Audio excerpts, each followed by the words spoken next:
Hey guys, what is up? It is Connor Bots here, going over another tutorial for you today. We're going to be covering pistol muzzle flashes, specifically indoor pistol muzzle flashes. Now, there's a lot of talk with pistol muzzle flashes on how to do them, and it really kind of depends on your shot and your environment, just like all the other muzzle flashes. So for this one, this is kind of our end result that we're looking for. I think it looks really good for indoor, so we're going to be worrying about muzzle flashes and the environmental flash. Now, as you can tell, the pistols that they use for these, or this clip at least, also provided by ActionVFX. If you haven't ever checked them out, go check them out. They have thousands of assets that you can use for your films that are 4K quality and up, so definitely go check them out. But anyways, back to what I was saying about pistol muzzle flashes, and in particular this clip. So when we play this clip, you'll notice that the gun actually makes smoke. That's a type of airsoft gun called a gas or CO2 gun. We recommend using these for films all the time because they give the best result and they help you in VFX. You don't have to worry about that slide ejection, which we will have a tutorial for if you don't have access to any airsoft pistols like that. So as you can see, makes this nice little effect. We're gonna find the spot that we need. And again, you know, if you don't have one, it's okay. We're gonna just worry about our flash and our environmental flash for this clip alone that is indoor. So first thing we're gonna do is add our muzzle flash. So we're gonna find the spot. Play it back. We got two shots here, so we're gonna go to the moment right there. And these muzzle flashes are also provided by ActionVFX, but you can just as easily go online, type in muzzle flash, find a PNG image and use that as well, because all of what we're using are PNG images. So I think this side one might be, no, actually this is too much to the side for this shot actually. So we're gonna go with the front muzzle flash. So I'll get one of these front assets that they provide.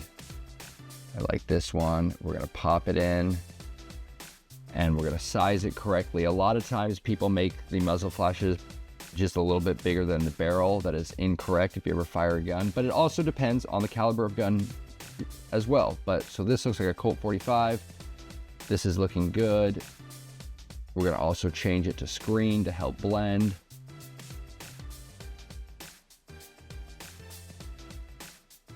And we just need to make it one frame long.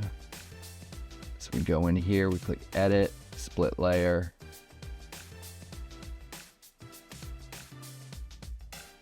That's not looking too bad.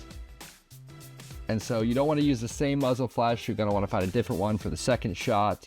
But it's also, this muzzle flash is looking a little dull, so we're going to copy and paste.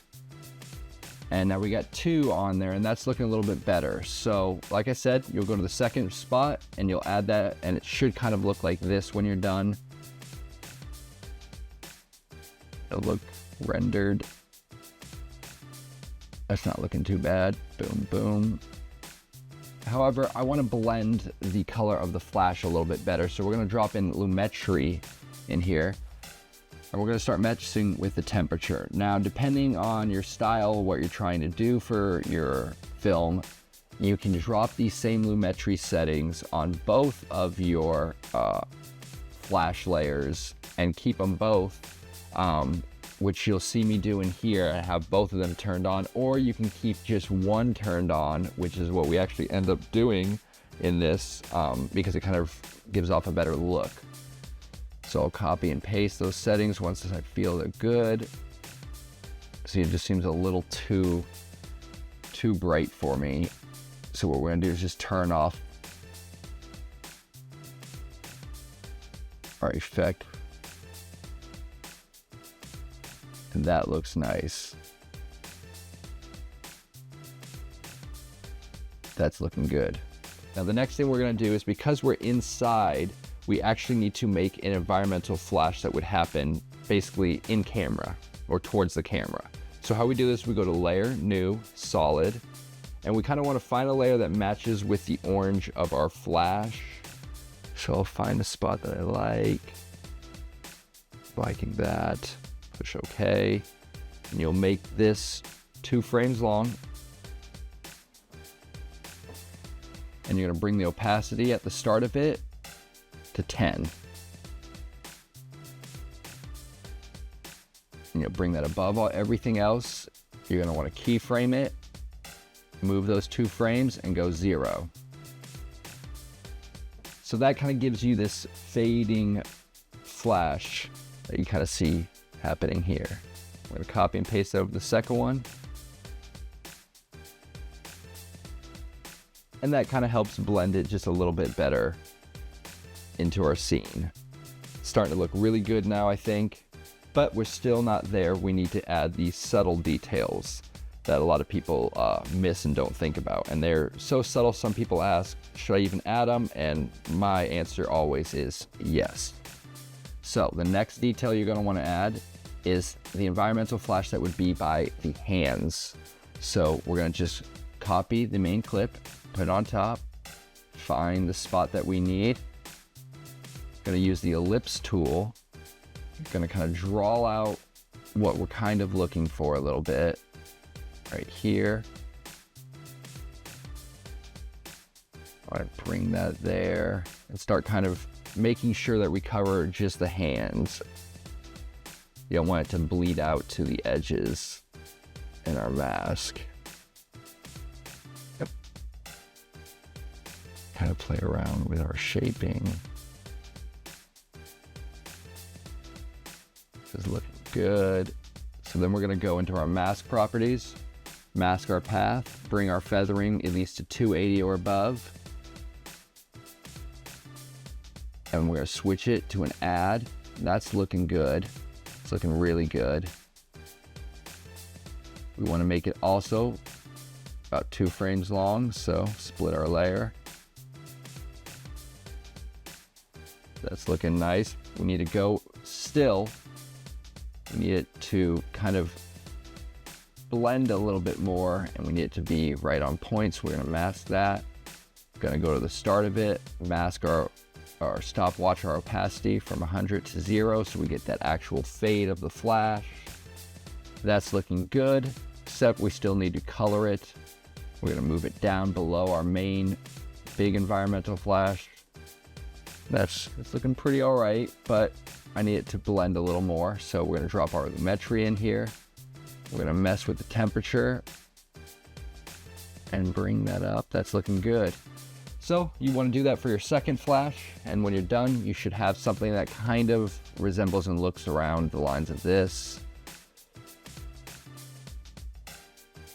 So we're gonna play it back. Bang, bang, that's looking good. Now the next step is on those same clips. We need to do our environmental flash that would be on his face and on the coat. So we're gonna grab our tool here, the drag marker tool, pen tool, and we're gonna find just the lights where we know it would hit on his face. Try not to get any shadow areas too much. We'll draw out face and the coat.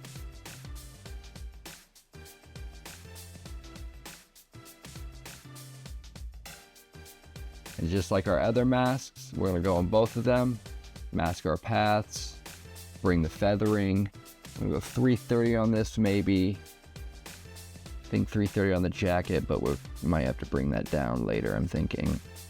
Opacity on both of them, 2 frames, 0, opacity 0. That's looking good, but you can kind of see the spill a little bit on that jacket right there. So we're actually gonna bring it down a little bit to 280 maybe. And if that doesn't work, another thing you can do is mess with the mask expansion. See, it's looking a little fuzzy, so let's go with the expansion and then bring that up. That's looking a little bit better. And now I know some people are like, well, now that little spot looks noisy and grainy, and it's like, in all honesty, it's 2 frames. If it's gonna bother you that much, you can get rid of the grain in post later, but it doesn't matter for this, I think. I think it looks really good. When you bring it over the second one, it looks fantastic.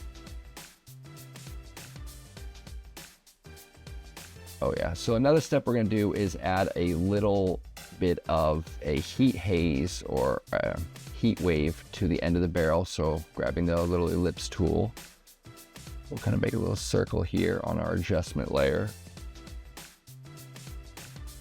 And you do want to make it an adjustment layer, and because it's gonna go over the clip. Your mask your path, your feathering, bring that up, 200.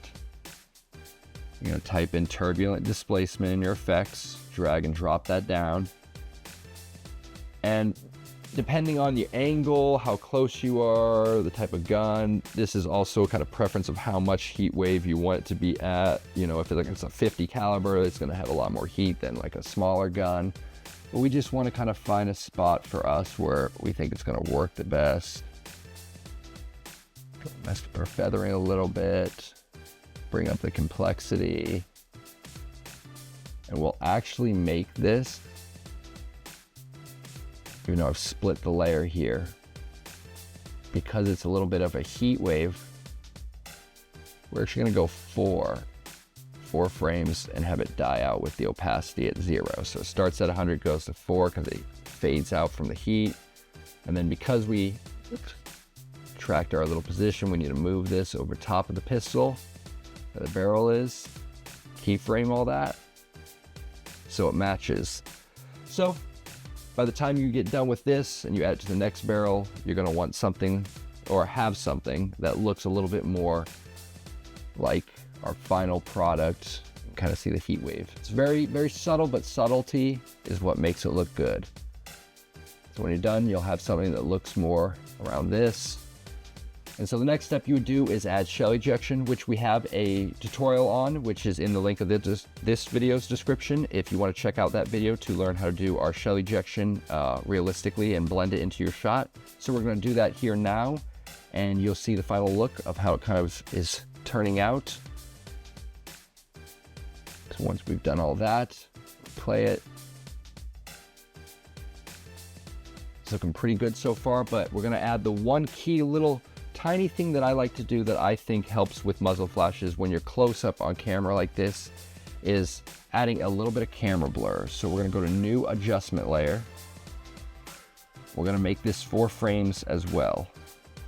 So we'll split our layer, make sure it's only 4 frames. We're gonna go to our camera blur now, drag it on top, and this is preference of how close the character is, but for this one, we're gonna go with our roundness to about 42%. We're gonna choose octagon. We're gonna mess with our rotation. I'll go to 26. I think 26 looks good.